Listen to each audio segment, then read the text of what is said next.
Olá pessoal, bom dia a todos. Meu nome é Bruno Melo, sou professor de língua inglesa e estamos aqui hoje para mais uma aula, tá? Hoje vamos dar continuidade aos condicionais, tá? Na língua inglesa.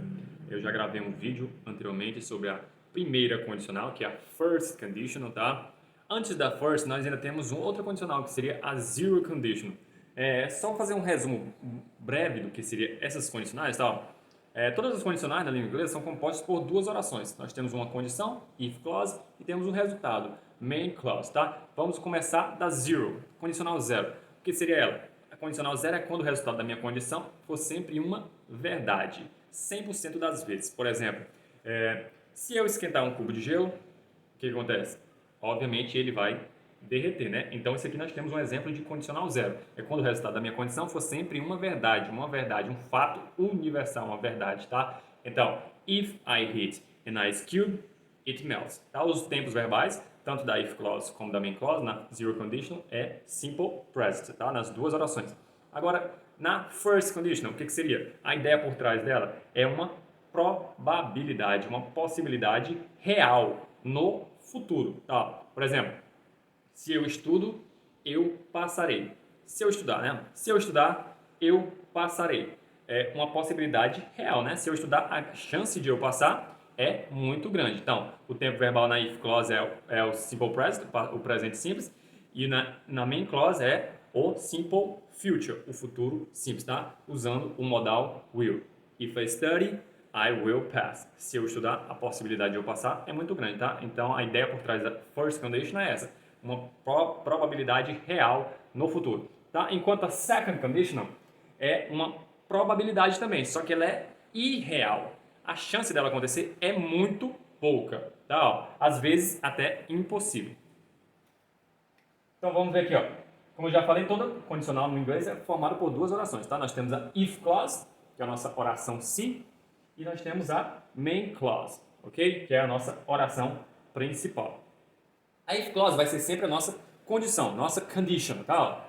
O tempo dela na second condition vai ser sempre o simple past, tá? Mas a gente vai traduzir para o português como se fosse o subjuntivo, tá? Porque no inglês não existe esse tempo verbal, o subjuntivo, tá? Mas quando a gente for traduzir, a gente vai traduzir como se fosse o subjuntivo, tá? Uma ação hipotética.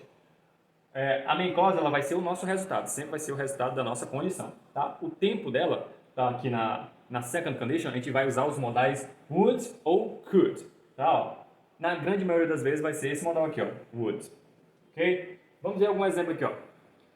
Imagine que você, ó, todo mundo já falou essa frase pelo menos alguma vez na vida, isso eu garanto, ó. Se eu ganhasse na loteria,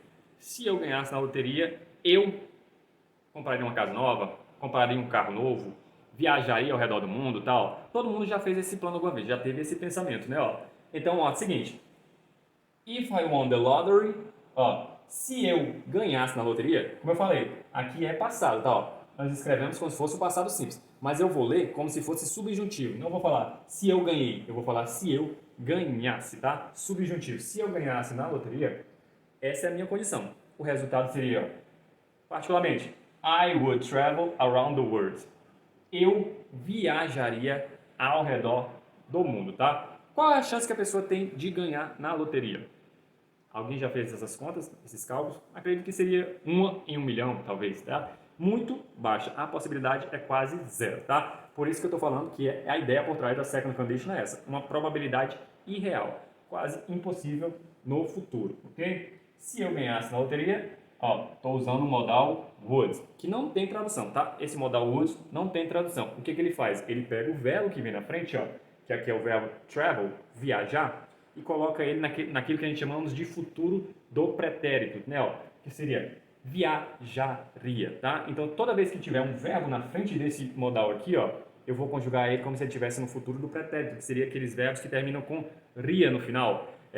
Viajaria, dançaria, beberia, correria e tal, certo?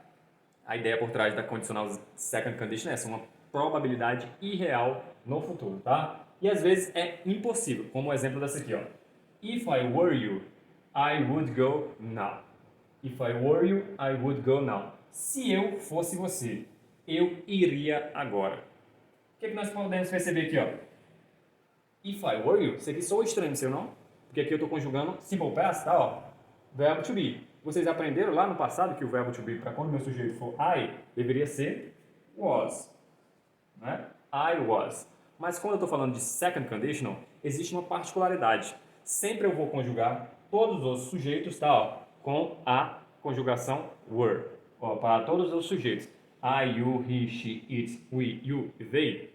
Sempre vou usar a conjugação were para todos. Essa é uma particularidade somente usada, tá? Na second conditional.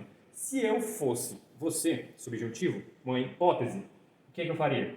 I would go. Go é o verbo ir, né? Ó. E, como eu falei, eu conjuguei como se estivesse no futuro do pretérito. O would faz essa função com o verbo. Eu iria. Agora, tá? Ó.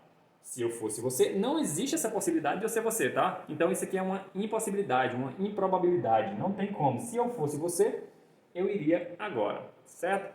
Então, basicamente, o second conditional é essa aqui, tá? Como eu falei também, existe a possibilidade de eu inverter as orações, tá? Sem perder o sentido da frase. Eu viajaria ao redor do mundo se eu ganhasse na loteria, tá? I would travel around the world if I won the lottery. Eu poderia falar dessa mesma maneira. Só que eu falei na first condition, a única coisa que aconteceria era a vírgula que sumiria. Não teria mais a necessidade de colocar ela. Aqui também eu poderia falar, eu iria agora se eu fosse você. I would go now if I were. Então, eu posso inverter as ordens da if clause com a main clause sem perder o sentido da frase, ok? Então, a gente vai ficando por aqui e até a nossa próxima vídeo aula.